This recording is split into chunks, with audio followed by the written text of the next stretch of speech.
நீண்ட காலமாக தமிழ்நாடும் மக்களும் எதிர்கொள்கிற ஒவ்வொரு பிரச்சனைக்கும் களத்திலே நின்று போராடி கொண்டிருந்த இயக்கங்களும் தலைவர்களும் தமிழ் பேரின உரிமை மீட்சிக்கு அதன் பாதுகாப்பான வாழ்விற்கு அரசியல் விடுதலை ஒன்றுதான் இறுதி வாய்ப்பாக இருக்கிறது.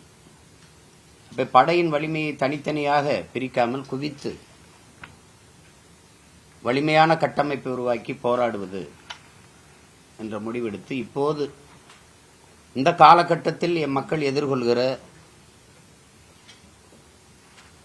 பிரச்சனைகள், குறிப்பாக ஒவ்வொரு ஆண்டும் நாங்கள் எதிர்கொள்கிற சிக்கல் தான் காவிரி நதிநீர், புதிதாக வந்திருக்கிற மேகதாட்டில் அணை, பிறகு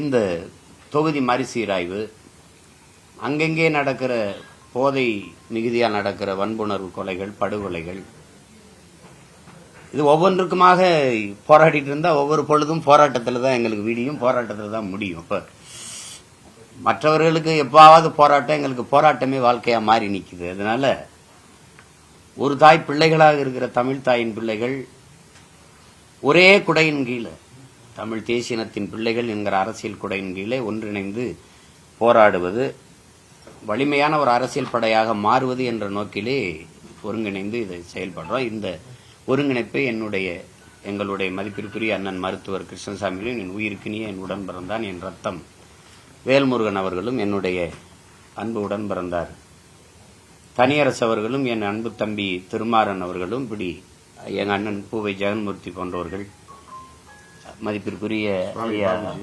பாபுஜி அவர்கள் எல்லாம் சேர்ந்து ஒருங்கிணைக்கிறாங்க. இங்கே என்னுடைய அன்பு தம்பிகள் கோசு, மணி, மகேஷ் எல்லாரும் இதுல இணைந்து செய்யறாங்க.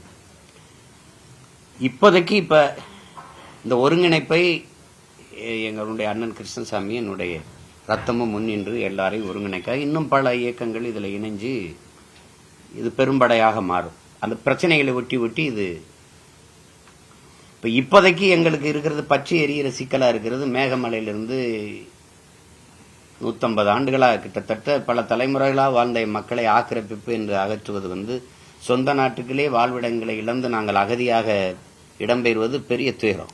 ஏற்கனவே உங்களுக்கு தெரியும், மாஞ்சோலையில் இப்படித்தான் அடிச்சு விரட்டப்பட்டு நிலமற்ற கூலிகளா வெளியில வந்தோம்.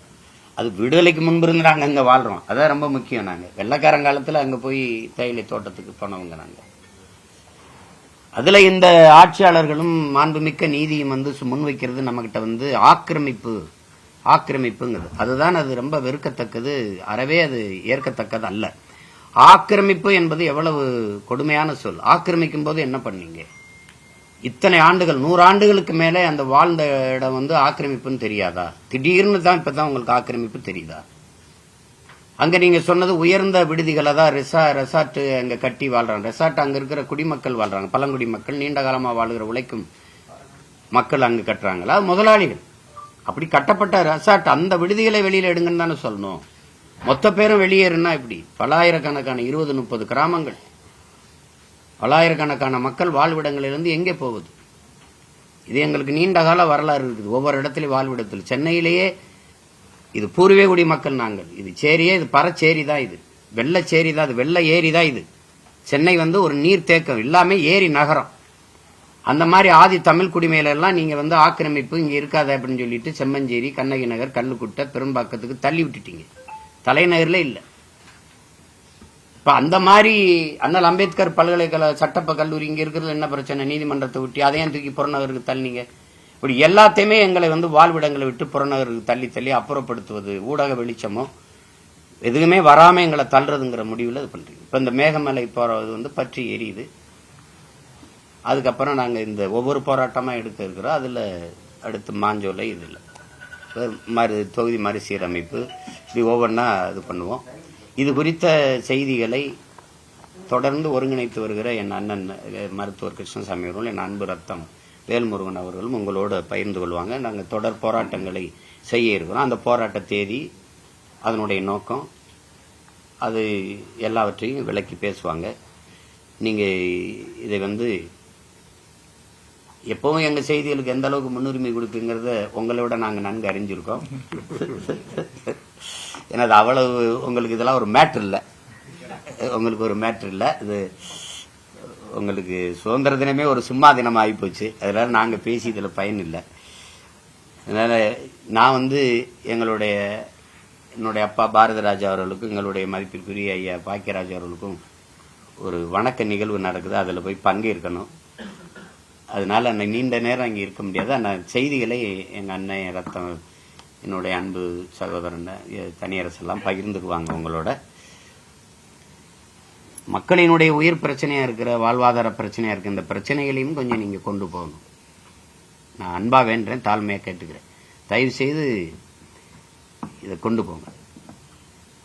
ஊடகத்தினுடைய அறத்தையும் மாண்பையும் கொஞ்சம் கடைபிடிச்சு இதையெல்லாம் கொண்டு போய் சேருங்க. ஏன்னா உங்களுக்கு தெரியும், பல நாட்களா அந்த மக்கள் வீதியில் நின்று போராடிட்டு இருக்காங்க. இந்த பிரச்சனை எங்க தொடங்குதுன்னா, இந்த புதிதாக வந்த அரசு, அந்த அரசு சார்ந்த வழக்கறிஞர் அவர் கொடுத்த பதில் மனுவில் தான் வருது. ஆக்கிரமிப்புங்கிற வார்த்தையை அவர் தான் அதில் நீதிமன்றத்தில் வைக்கிறார். இதுக்கு பொதுநல வழக்குன்னு போட்டவர் கெனடியன் ஒருத்தர், அவர் கேரளத்தை சார்ந்தவர்.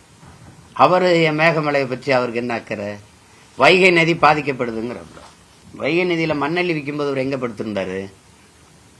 வைகை நதி கரை ஓரத்துல சாலை விரிவாக்கம் அணையினுடைய பரப்பளவை குறுக்கும் போது எங்க போனாரு?